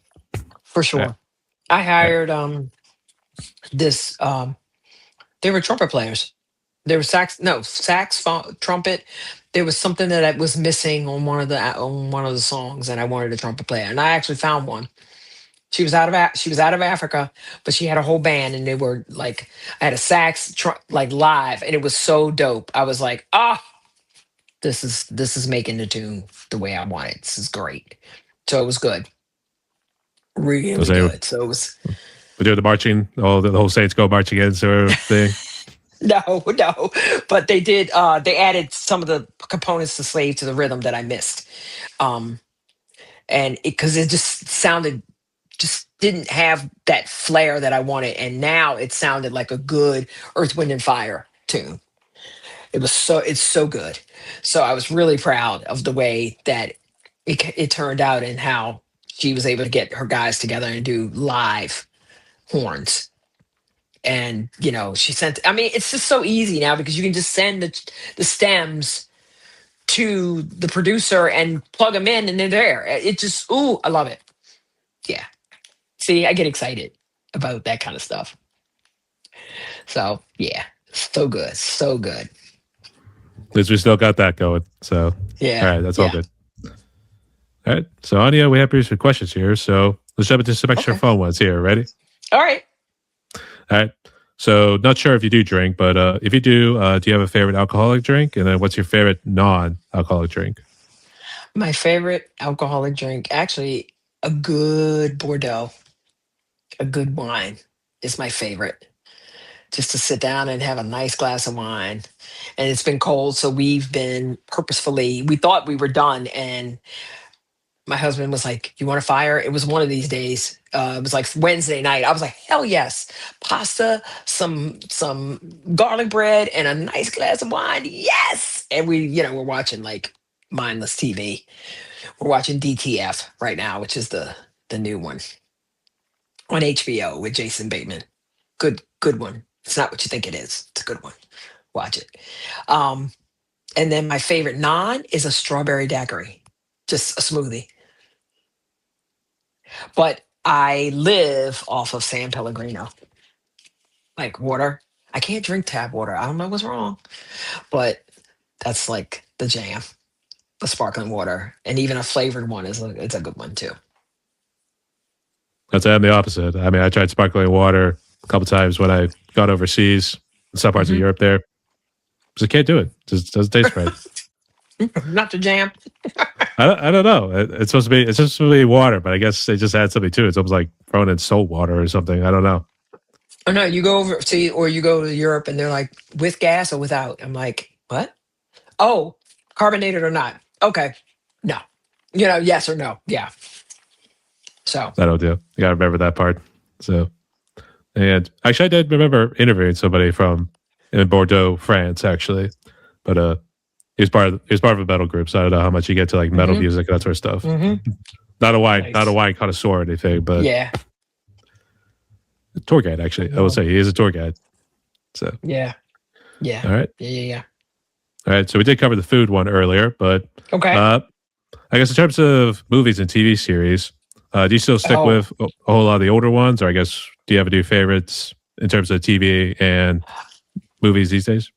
yeah. My all-time favorite. Well, next to West Side, all-time favorite. My second all-time favorite is The Godfather. One and two. Can't get down with the third one. I mock it every time. Great. Just yeah. All time. That's another one of those. Those are the two movies that if I'm doing laundry and it's in the background, I know what's going on. And, I don't stop what I'm doing. It's just hearing it in the background. But I love, well, since Duvall has died, I think Godfather has been on every day for the time. But I own it. But I love The Godfather. Love it so much. And when I study classical music, I speak, well, Italian. So I can interpret words. I can't speak it, but I can sing it. If that's really weird though, but I can, you know, interpret it pretty well. But some of the best arias, some of the best classical music is Italian arias to me, and Italian, you know. And there's just such a history. I love Italy. It's one of my favorite places that I visited. And yeah, so those two are old. Any old movie, any TCM. I'm a big fan of TCM. I love watching old movies. I grew up on old movies. Um, when my dad would work what we call like a day shift or a swing shift, like a 3 to 11 or something like that, my mom and I had full reign of the house. So that's why we were so close. So we would just sit in the bed and watch old movies, anything from Doris Day to Gone with the Wind to Ben Hur. I've kind of dropped the ball a little bit this Easter season. Usually, Easter season, I will play Jesus Christ Superstar on an endless loop and blast it all through the house and just get into it. 70s musical movies were like a jam, like a jam. And it was just like, what a better way to teach Jesus Christ than a musical. Um, and teaching all of his words in the Old Testament and I mean the New Testament and all that, and I did God. Those are shows that I've done like Godspell, and I've done Jesus Christ Superstar. So I love doing that. So I'm behind.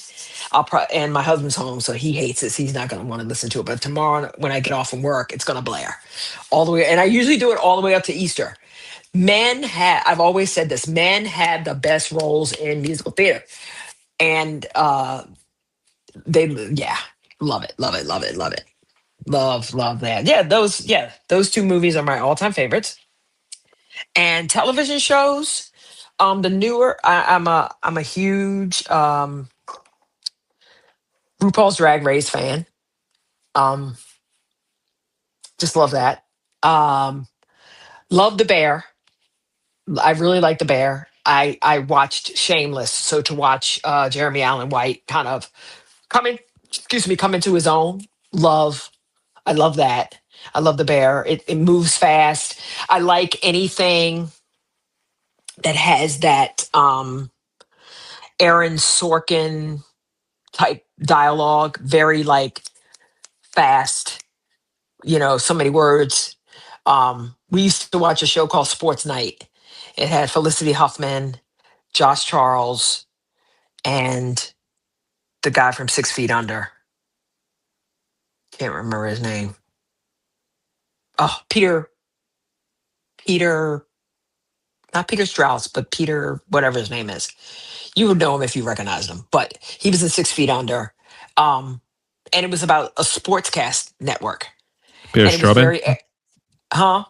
Was it Stromar? Was that his name? Peter Stromar? Peter, I had to see his face, but yeah. Peter, oh God, not Peter. I'm using every Peter but this guy. He was also in 911 for a I mean, minute. I always want to say Peter Gabriel, but that would unfortunately be the music artist. Love Peter Gabriel. Love Genesis. That's a whole, I digress. Peter, hey Siri, what's Peter's last name that was in 6 Feet Under?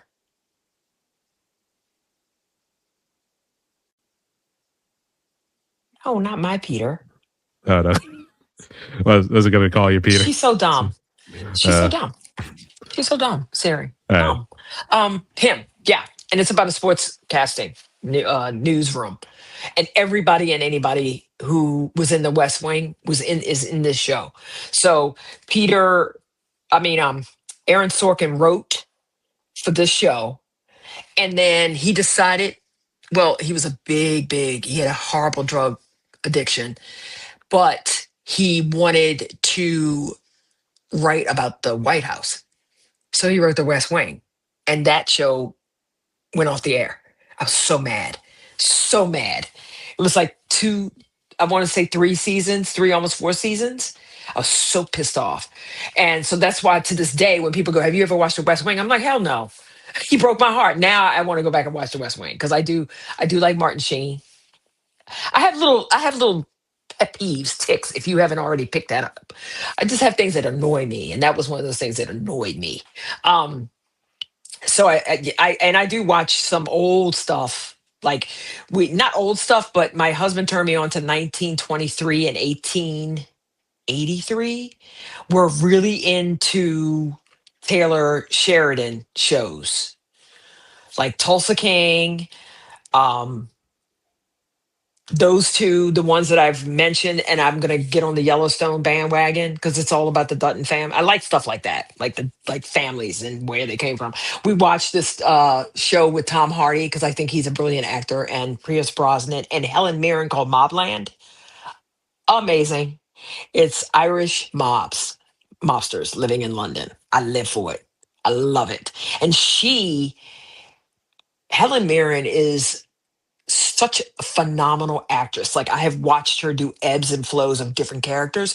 So in 1923, she plays Harrison Ford's wife, and she's got an accent, but this one, she's got this Irish brogue, and she's a broad. Like the stuff that comes out of her mouth sounds like a guy. And that's why I like her, because she sounds like a man, a pig, like a man doing piggish things and saying piggish dialogue. She says the most kitschiest little things, and it's all for the good of the family, like this whole thing. So we just finished watching that, and I enjoyed that. I didn't think it was going to come back, but apparently it's coming back. Um, so we watch a lot of PBS. We like a lot of English shows. Like I like Miss Scarlet. It used to be Miss Scarlet and the Duke, about a female detective. Magpie Murders. Some of the best actors have been Brits that have come out of England. I love PBS. Love PBS. Magpie Murders, all the stuff. My husband watches something called Foyle's War, which takes place in World War II. We watched this movie about the princess of Norway and her relationship with FDR, and how the Germans were coming. Like Norway was neutral. They really weren't involved in the war until they were. And then, that was so good. Stuff like that. I'm getting into like a lot of history and how pieces come together, and how we're 250 years immature and those countries are thousands of years and kind of have an edge on us. My daughter just got back from Japan, and she said that She just turned 24. She was the same age I was when I went 40 years ago when I went to Japan. And she said it's just they're just so technically advanced, like so far ahead of the game that it's crazy. And she enjoyed it. And she said you could eat off the street, like things could fall on the floor. You could eat off the floor. That's how pristine Japan was. She said the bathrooms were pristine, like pristine. Like you could see your face on the floor, that kind of thing. No, she enjoyed it. I want to go back. I want to see that kind of stuff. I want to do a lot. I want to tour. I want to make great music and do a lot. I got a lot of time, but I just want to do a lot in this time frame. So, yeah, Gotta start making a list. That's what you gotta do. So got to make the list. Got to make the list, or just be impromptu and just get in the car and say I make a great guacamole and keep that'll going. do. No worries. I mean, that's meant to be your getaway card if somebody asks you like what sort of skills you have. So I mean, like Yeah. it can at least be something on the resume. So Great getaway. I'm a great getaway person. I'm good. There's so much yeah. art out there. You know what I mean? There's so much music. There's so much movies. I can't. I'm trying to get to all of them, but yeah. And like I said, I tend to go backwards. So I tend to find things that I've never seen before and go, let me sit and watch that. My favorite. So we have a couch. We have like a room off of the kitchen, and my husband would leave to go to work at 9 o'clock, and he'd come back from work, and I was still sitting there. This was during COVID, and I saw so many movies that I had not seen, and so many documentaries of so many things. Saw the documentary of the Bee Gees, kept playing that on an endless loop. Saw a documentary of like Natalie Cole, that was on an endless loop. It just was like, and he's like, "You're still sitting there." I'm like, "Yeah, I am. I am still sitting here. Sorry." Yeah. Hadn't made dinner, hadn't done a damn thing. So I just, what I should have done is picked a couple of books because people were reading a lot, and I wasn't that girl. I was playing a lot of music and listening to stuff and trying to, you know, yeah. I mean, hey, it was still something, so you can't really argue with It was that. still something. No, it was something. Yeah. All right, but all great choices. And for lots of fun questions, I guess what you've been listening to in terms of music. I think you might have answered it earlier, but regardless of whether they're independent or mainstream artists, who you been listening to a good bit recently? I, again, I love storytellers.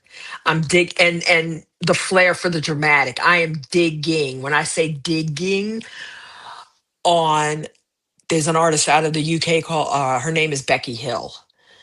Um, my husband peeped her, gave her to me because yeah, we used to listen to BBC One when series had it as a channel.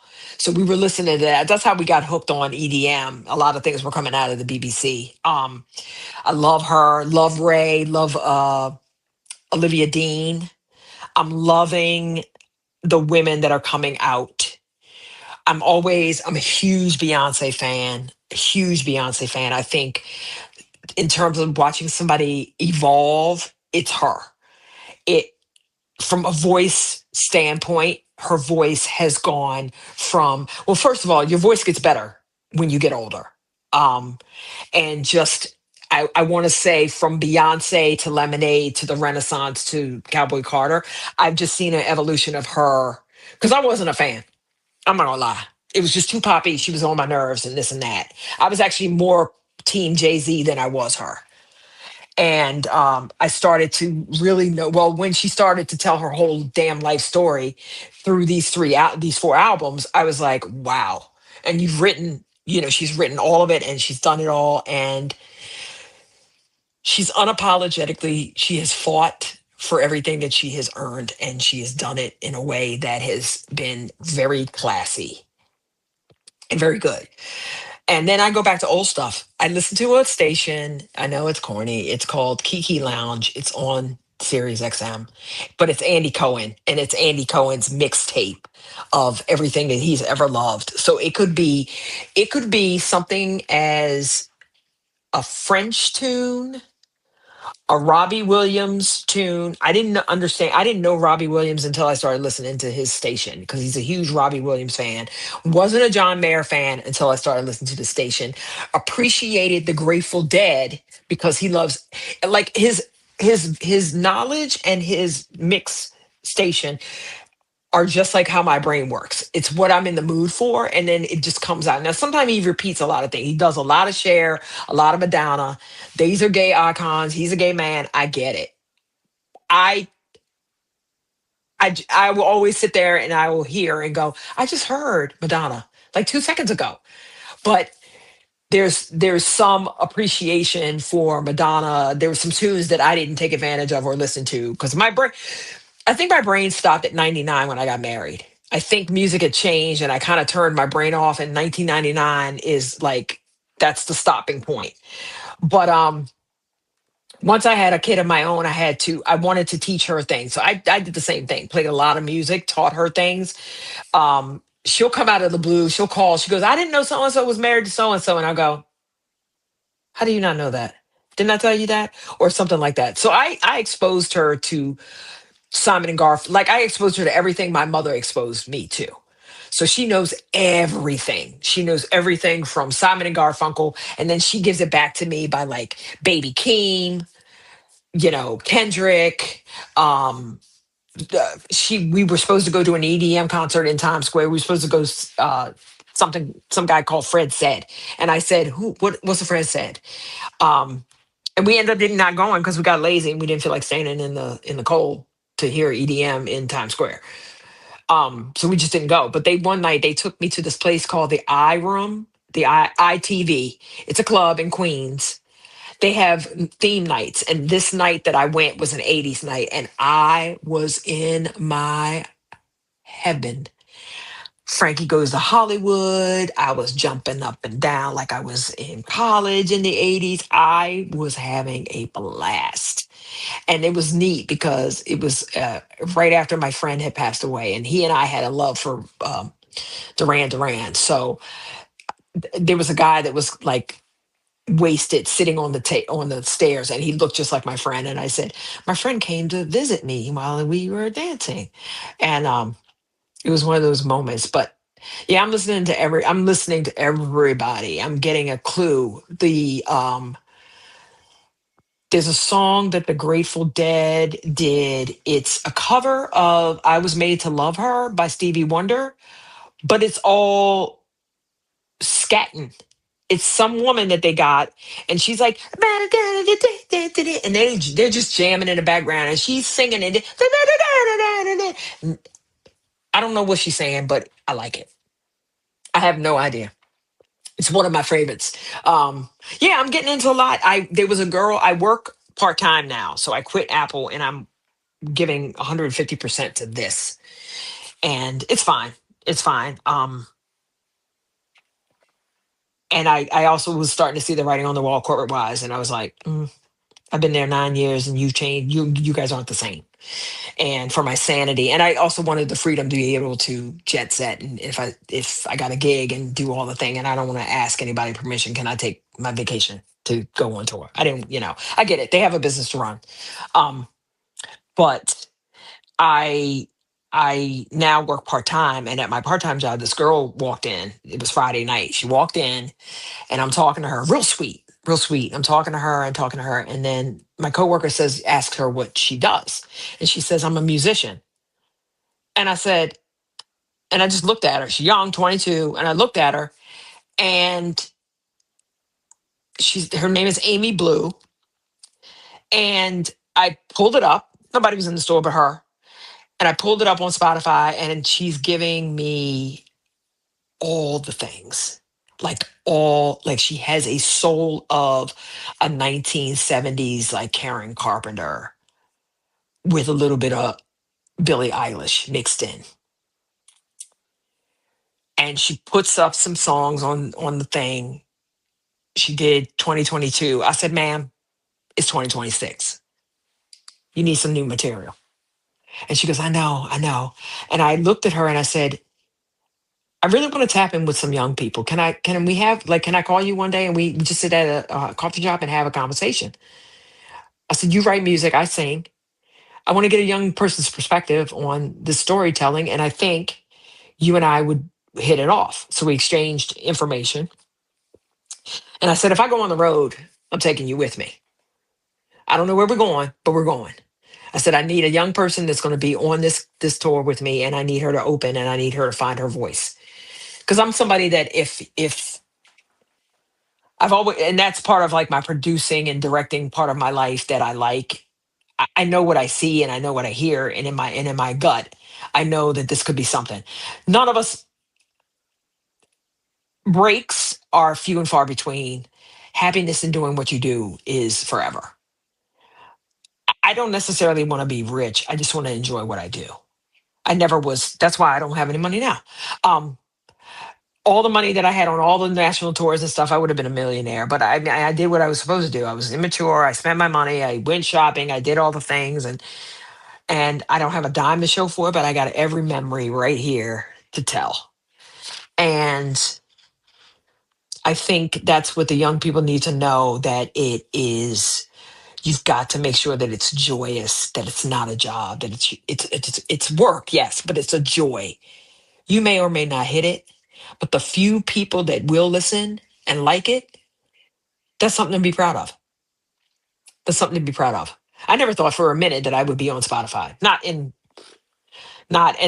having, I mean, yes, I'm working on, the only way to do it too is I literally use my part-time job to pay for like the ads and everything that runs, because I didn't know that was a thing. I didn't know that was a thing. It was like put the song on the radio and it's on the billboard. It was just that simple. Now it's so, everything is so digitally connected, and everybody has the attention span of this paperclip that you scroll through. Everybody's scrolling through. And Spotify and Apple Music and all those platforms have given you an opportunity. While you can download the entire album, you can pick one or two of the songs off the album and not buy the whole album, which is that's how we get sucked in. That's how we used to get sucked in when we were younger. We just bought the whole album, and then I just would take the needle and go to the next song. And everything was like, I want to hear the hits. Well, there's deep covers. Like when we sat through that River concert for Springsteen, there was more on that album that I knew about, that wasn't a hit, that I enjoyed more so than the hit itself. Um, so, and it's all, the independent artistry, I think, is a very unique place, and it's something that, again, everybody has joy. They do it because they love it and they want to love it. So it's been nice, the feedback that I've gotten, and the young people, because I say, at first I was kind of like ashamed of being a cover artist, but then I realized that most people, when they started, did everybody else's music before they did their own. Case in point, Aretha Franklin. She did everybody's damn song and made it better than the person that released it the first time. It's crazy. And with her own flair of soul and infused gospel in most of them, and just the way she did it. And Stevie Wonder did the same thing. So it was just like I had to give myself some grace. You don't have to listen to it if you don't like it. It made me happy, and it is what it is. So yeah. All right, those are all great choices there too. And good luck to Amy Blue. I guess you've been in touch with her recently. I just met her Friday, so I'm gonna give her room to breathe, and then I'm gonna stalk her come Monday, when I'm at work, because she's not too far. I work in Georgetown. She's not too far from Georgetown, so we can hook up. I think that she and I would. I think, I want to get it. I'm working. I also doing a side hustle to learn about the music business side of it. So I've been doing. I just signed up for a company that does publishing. I have to scout out musicians and talk to them about their publishing, and then maybe seal the deal. So I'm learning a lot from that end too. So always in it. All right. In that case, we salute you. Good luck there. Thank you, Yeah. sir. I appreciate your time today. Well, we do have one more question, but I guess before we jump Yeah, into it, would you like to ask me anything real quick? yeah. What do you do besides this wonderful podcast? Who are you, Brian? Tell everybody who you are. Well, it's a little bit of a long story, but to make it short, I've always did that music in the family. My dad, he did a little bit of bass. In fact, we always joke because he had this one picture it was in the back of my grandmother's house where it was him with like some family friends and relatives of his. They would do cover songs, whether it was like Black Sabbath. I think they might have did some Springsteen. I'm not too sure. Mm-hmm. But he did some bass. My mom never really did much of an instrument. But I did cello for about 10 years. But I dropped that after college because it wasn't a music program. And I was pretty distracted with schoolwork and doing football Yeah. as well. Where'd you go? School was Waynesburg University in southwestern PA. Or southwestern PA, sorry. No music program? But I did do drums. I picked up drums a little bit later. So I failed drums. That was one of the courses I took. No? And I have rhythm and I could not get it to save my life. I'm real good on my thighs though. And on the, but I cannot. And air drums and garage band, but no, I'm not good. I failed. I was like, damn, I failed my first class ever. So that was kind of heartbreaking. So you play drums, you play football. What was your position? I started on the D line and then I moved to offensive line because I think we were finding ourselves a little bit short-handed at times. Yeah. So, but I never started. But I got a little bit of playing time. But I had fun nonetheless. Yeah, good. Yeah, I had to hang it up. my husband's teaching. After senior year. He's teaching me. I mean, we've been together almost 30 years. He got me. Well, I was into football, and then I kind of, I was so busy with theater and stuff that I wasn't watching on Sundays. We would watch in the dressing room of the show that we were, whatever show we were doing, we would have the game on in the dressing room.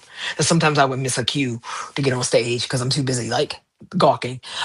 But I have accepted that the defense is how you win games. So these low scoring playoff games this year were kind of exciting. And everybody was like, this is boring. I'm like, no, it's good. It's good. Like some of my girlfriends who don't really follow football, I had to teach them how to be patient. I was like, well, it wins games. So that's how people win with the defense. The offense is great. That's exciting, but you got to keep the other offense off the field from scoring. So I learned that. And then you graduated, and then what happened? Well, what was your major? It actually started as criminal justice, but then I transitioned in my sophomore year to business management and took up a minor in accounting. So after graduating and also getting my master's in business, it was I ended up doing accounting work. I had a couple bad stints in sales, which I'm never going to do again, to be honest. Yeah, I get it. So I ended up getting to accounting work. I jumped around in those roles. I'm now staff accounting, and I also do a part-time job at a local family restaurant, usually Thursday, Friday, Saturday. And it's just really a local bar and grill. It's friends of the family. They help out every now and again. We're going to have to pull up. We're going to have to pull up in Pittsburgh. I'm going to have to pull up. I might melt, but I'll get there. I was there twice in my life because Pittsburgh Civic Opera had an open call, and I went. And it was cold.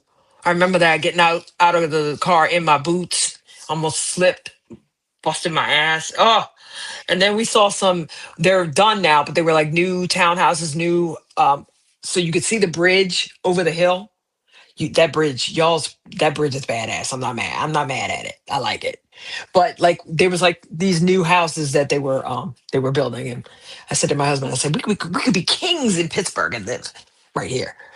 And so, but then we would, but Baltimore, Cleveland, Pittsburgh, Cincinnati, we're all the same. We're all the same blue collar towns with good people who are salt of the earth. People don't get it. I miss those towns. I'm a city girl, but I do miss something about the little towns like that. I had your sandwich. From Andy's? Yes. That was so good. With the French fries. It was so good. Yeah. We like to mash our food together, to be honest, too. Yeah, you like to mash. The mash. Just put it all together. So, yeah. Yeah. Did you have any other questions? How did you get into, so this station, your show, how did you get into doing that? And what was your interest? Well, you can thank COVID for that. But podcasting, I saw the word and I I think I tried to look up the definition, and it's how like it was sort of like the things where you're basically talking about this and that. For instance, like people talk about Hmm. ghost stories, unsolved murders, that sort of stuff. Hmm. But other ones I saw, and most notable would be like Joe Rogan, for instance, where he's just interviewing. In this case, sort of random people, but there's probably a little Hmm. niche behind it there too. Hmm. And since it was COVID, I was working from home. For thankfully, I still had a job and everything, but Right. I needed something after work because I really wasn't doing anything. Wasn't really going to a Yeah. gym. Yeah. It was mainly drumming, which I tried doing the YouTube channel, but I figured to diversify, I do this podcast here too. So in 2021, Yeah. I got my first interview with a friend of mine from college who's now in a country band. Nice. So, And the rest and is history. that's history. Here we are today, Here we are today. I love it. I love it. Yeah. 5 years later. Yeah. Oh, nice. I started a podcast last year. It hasn't seen the light of day yet because I don't know where my files are. I have to go find them from the people that I was with. But it was basically the same thing. It's called Cracked Vinyl. And it was basically, the history behind. And so I got hooked up and got a chance to interview people in Atlanta who were like, big producers in hip hop, great, some Grammy winners. And so I was very blessed. I had like nine stories in the can, so I'm just waiting to launch it as soon as I get my my stuff. So yeah, I like that because I love this. It's just random conversation, and if you get into history and stuff, it's really fun. So it's fun, especially for the music aficionados. People love this kind of stuff, so I love it. There are no other questions, sir. I had a blast That's, today. I would say, yep. I love doing this stuff here too. It's always good to meet, interact with people because just one last thing to tell you, but the whole thing with the sales thing, the reason it didn't work was I found out I'm not very extroverted. I found I was pretty introverted, to be honest. So doing this kind of broke that barrier, to say the Yeah, least. yeah. You're So, very introvert. Not no, you're very extroverted. You have a pleasant, like I had a blast. I didn't know you. And now I know you. It was great. I would say And I you think can it's a lot harder. I think it's a lot harder would be like, can you please give me some sort of ideas about what you want in terms of like a sale, for instance? So it's like, yeah.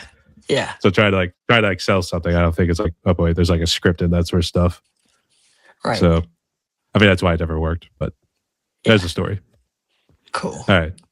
But if there's nothing else, here's how the last question will go. Given the amount of negativity that you've been seeing going around the world these days, especially in DC, Hmm. these days, I feel like people need some sort of hope. Yeah. So I guess given your experience, what would be your message of hope for musicians and people out there so they can move forward with their lives? Yeah. My message of hope is like one, it's never too late uh to pursue whatever it is that you want to find. The other thing is to try to find three things that will bring you joy that you could be consistent with, whether it's building Legos or just listening to old vinyl or just sitting and talking to you. I am literally living my life blissfully ignorant. I have stayed off of watching the news a lot because it pisses me off. Um, because neither side is helping. And we need to get back to where we used to be. And I know a lot of the young people don't understand what the America that used to be was. It was a lot of fun. It was a lot of damn fun. I think us Gen Xers, I think we got comfortable. We put our feet up because it didn't seem like it was anything to fight for. Um, Politicians are going to be corrupt no matter what. They're all corrupt. They all say one thing and do another. But I've never had it where I viscerally cannot stand the person that's in the office, and I have no respect for the office, and that's a shame. Which is why it's this July 4th is going to be real hard because America has not been good to everybody. I'm not saying just black people. You're throwing when you throw in immigrants and people that are different. Period, and I'm not even talking about LGBTQ plus trans black, white, Jewish, when you're throwing the people that are different into a mix of people uh, that these people don't want around them, it makes it very hard to root for something and support this agenda. It makes it hard. So I say to young people, keep doing what you're doing. Try the big thing is to ask questions.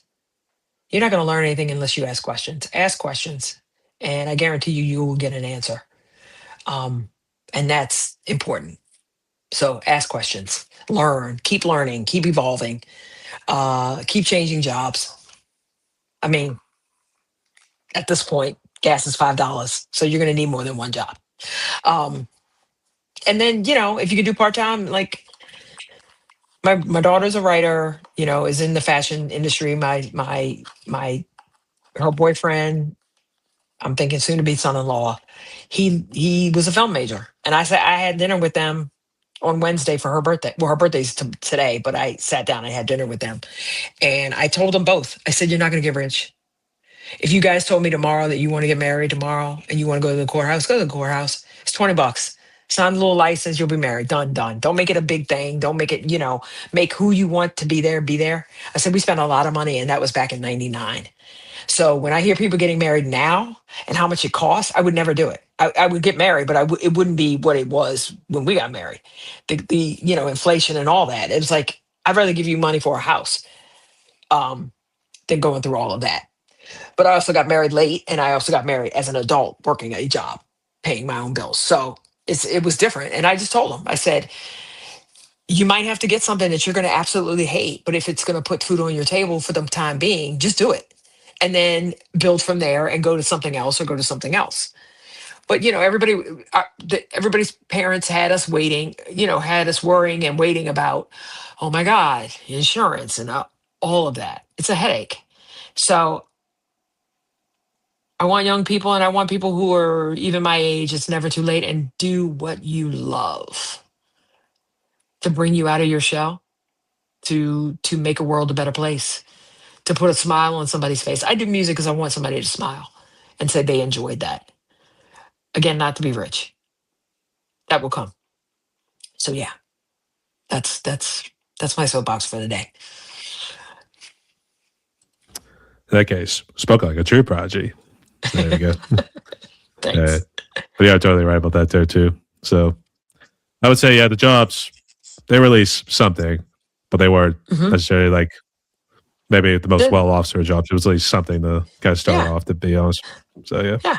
There's so many people I meet, I worked around a lot of young people, even when I worked for Apple and where I work now. I always tell them, this isn't your end game. This isn't your end game. If you don't see yourself here for the next 20 years, this is not your end game. This is just the beginning. And I will say that working for Apple taught me a lot. Taught me a lot about myself. COVID taught me that it's okay to speak your mind. So many theater people don't speak their mind because they were afraid they weren't going to get the next job. You can speak your mind, and if anybody respects you, they're going to hear what you got to say. You can agree to disagree and still be friends. This whole thing, like I'm going to cut you off because you XYZ. Now, if you're running around preaching and being hateful and doing all the things that somebody else is doing in this world, then no, I don't want to be your friend.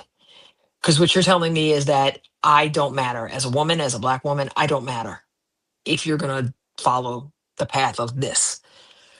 But if you want to still be open and learn some things, then yeah, I'm down for you. I'm down hanging all day. If you hear what I have to say and I listen to what you have to say, I'm down for it. If you don't want to hear me, then I don't want you around me. Because I got too many friends of all colors of the rainbow and all sexual orientations and all everything.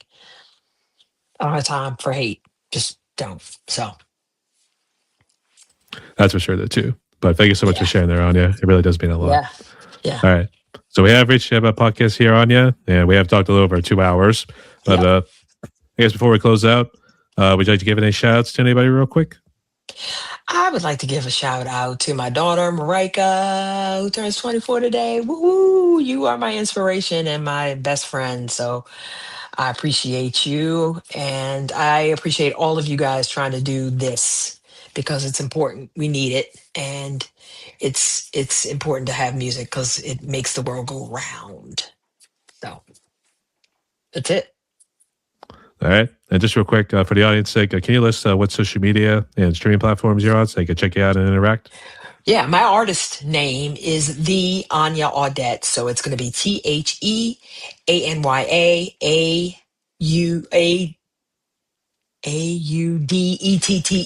That's my own name. What was that? It's yeah. I'm on all the platforms as the Anya Audette. On YouTube, Instagram, TikTok, and Facebook. All right. Sounds good. And with every story, we need to close out like this. So, everyone, my guest today was Anya.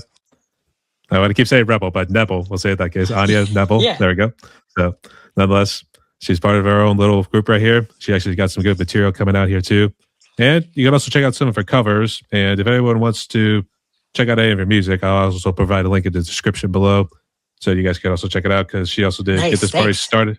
Get This Party Started by Pink, and she also did I Will Survive by Aretha Franklin. So make sure you guys go check that out and support her today. She's doing some major work out there too. And you can also turn to her for theater and everything else there too. So thank you, Anya, sir. Anya, once again, a big shout out to Bianca for making this happen. But you do stay Yes. safe, because you know it is one pretty messed up world out there. Yeah. Rock on. Rock on. Lastly, strike a pose. Stay tuned, y'all.